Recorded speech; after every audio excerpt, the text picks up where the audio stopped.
Olá, paz do Senhor. Eu sou a pastora Paula Lopes, pastora auxiliar no Ministério Igreja Internacional Semana em Terra Fértil, situada na Rua Nova York, número 90, Santo Agostinho, em Volta Redonda, Rio de Janeiro. Quero te convidar já a se inscrever no meu canal, compartilhar este vídeo com alguém que tem dificuldade em ler a Bíblia. Este projeto 10 minutinhos de Bíblia é para pessoas que têm dificuldade na leitura da Bíblia. Nada teológico, escatológico, regado de informações acadêmicas, não. É uma leitura simples, básica, diária, para aquelas pessoas que têm dificuldade de entender que está escrito na Bíblia, que gostariam de aprender a Bíblia, mas sozinhos elas não conseguem. Este vídeo é para essas pessoas. Eu sei que você conhece alguém que vai se encaixar como uma luva nesse vídeo. Nós estamos lendo o livro de Mateus, capítulo 15. Nós vamos estar encerrando a partir do versículo 29. Pega a tua Bíblia e corre para acompanhar a leitura, para a gente estar conversando um pouquinho sobre este capítulo. Vamos lá?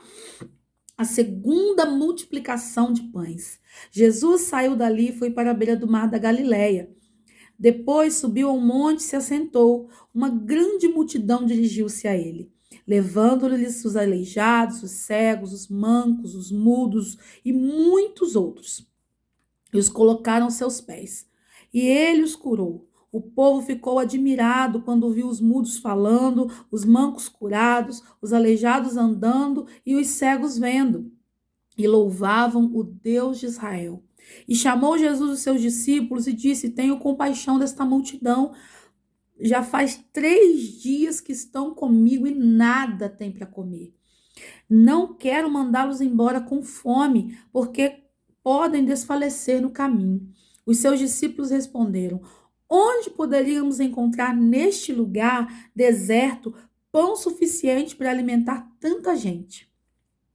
Quantos pães vocês têm? Perguntou Jesus. 7, responderam eles, e alguns peixinhos. E ele ordenou à multidão que se assentasse no chão. E depois de tomar os 7 pães e os peixes e dar graças, partiu-os, entregou aos discípulos, e os discípulos à multidão.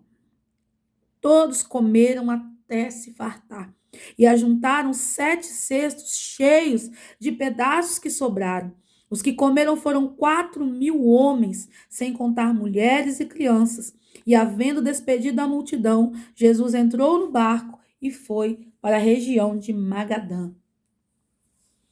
Interessante porque Jesus está novamente no mesmo cenário.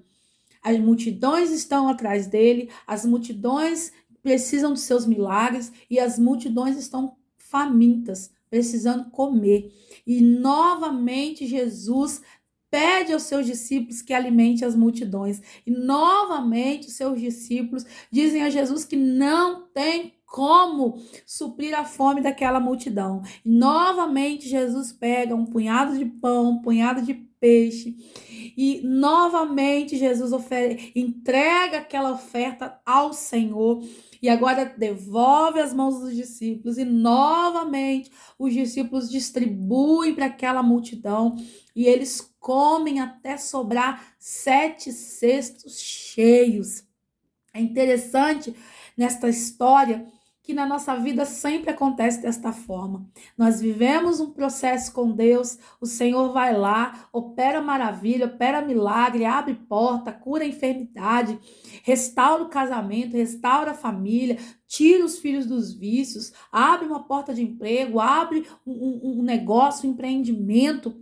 E quando a gente passa por um novo problema, a gente tá lá de novo, achando que Deus não nos ouve, achando que não vai acontecer, achando que dessa vez Deus se esqueceu de você, achando que dessa vez o Senhor não vai operar.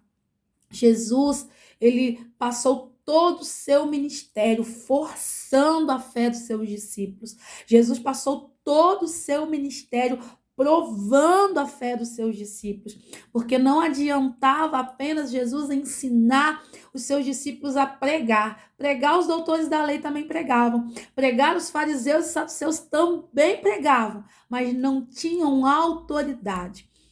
A Bíblia diz que as pessoas gostavam de ouvir Jesus falar, porque Jesus tinha autoridade. Quando ele falava que vai acontecer milagre, vai acontecer milagre. Quando ele falava que ele ia operar, ele operava. Quando ele falava que tinha cura, tinha cura. Quando ele falava que tinha maravilha, tinha maravilha.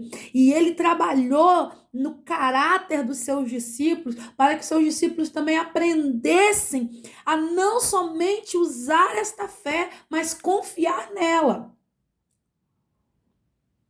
Não adianta você só saber que Jesus cura.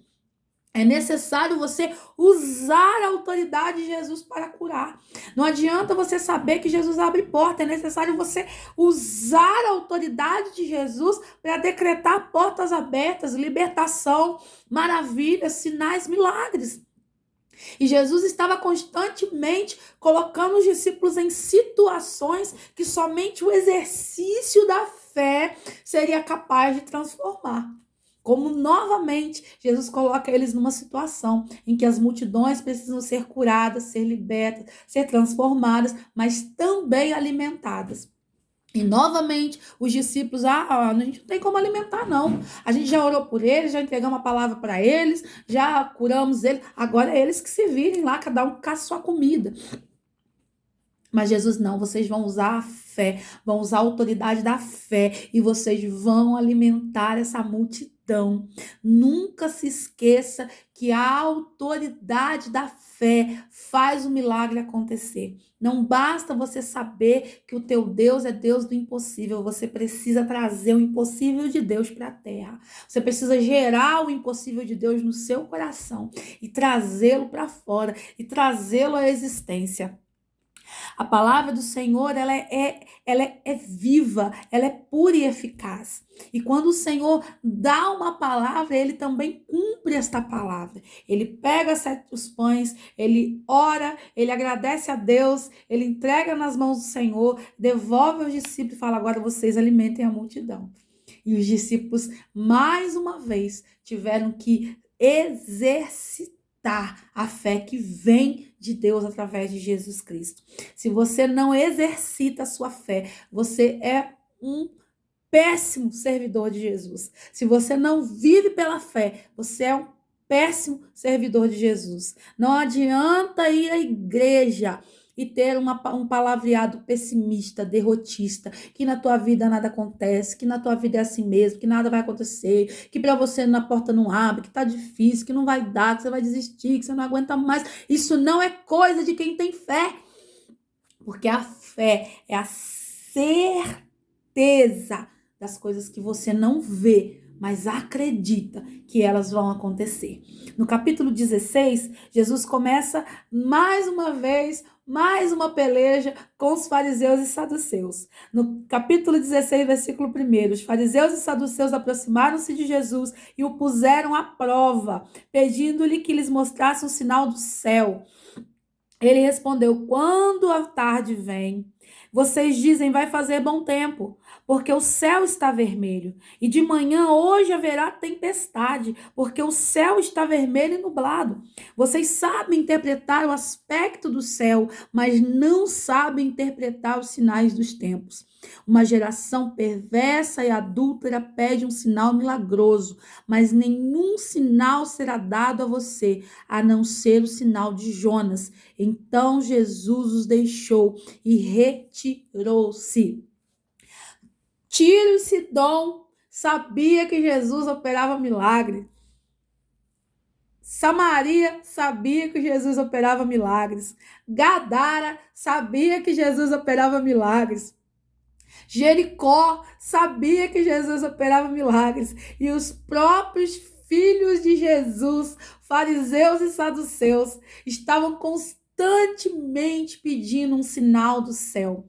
Jesus, ele curou enfermos, ressuscitou mortos, Jesus multiplicou pães e peixes, Jesus andou por sobre as águas, Jesus acalmou a tempestade, e os fariseus e saduceus nunca se satisfizeram. Eles ainda queriam mais um sinal, eles ainda queriam mais um sinal, eles ainda queriam mais alguma coisa, porque quem não recebe Jesus no seu coração como o único e suficiente Salvador, conhece a religião, mas nunca está satisfeito, está sempre colocando Jesus à prova. Se o Senhor é Jesus, o Senhor abre essa porta. Se o Senhor é Jesus, cura. Se o Senhor é Jesus, manda acontecer tal coisa. Ah, se o Senhor é Jesus, ei, ele é, e pronto, e acabou. Lá em Êxodo, ele disse para Moisés: diga ao meu povo, eu sou o que sou, e acabou. E Jesus falou: não vou dar sinal nenhum para vocês. Primeiro, porque eles eram conhecedores da palavra e sabiam que ele era o Cristo. Porque tudo que a palavra disse que o Cristo seria e faria, ele veio, fez e foi. E segundo, havia tantos sinais espalhados pela terra e eles ainda não estavam satisfeitos. Na verdade, se Jesus abrisse o céu e fizesse labaredas de fogo descer, anjos com trombeta tocar, eles ainda assim não acreditariam em Jesus, porque um coração incrédulo nunca está satisfeito, não importa o que Deus faça. Quantas vezes você já lidou com religiosos incrédulos que estão na igreja, mas estão sempre questionando, estão sempre murmurando, estão sempre insatisfeitos, querendo mais? Essas pessoas são fariseus, saduceus, bons de palavra, péssimos de intimidade com Deus. Busque a Jesus, busque conhecê-lo, busque amá-lo, busque crer nas suas promessas, busque usar a sua fé. E você vai ver se você não vai viver de milagre em milagre. Deus abençoe a sua vida, em nome de Jesus.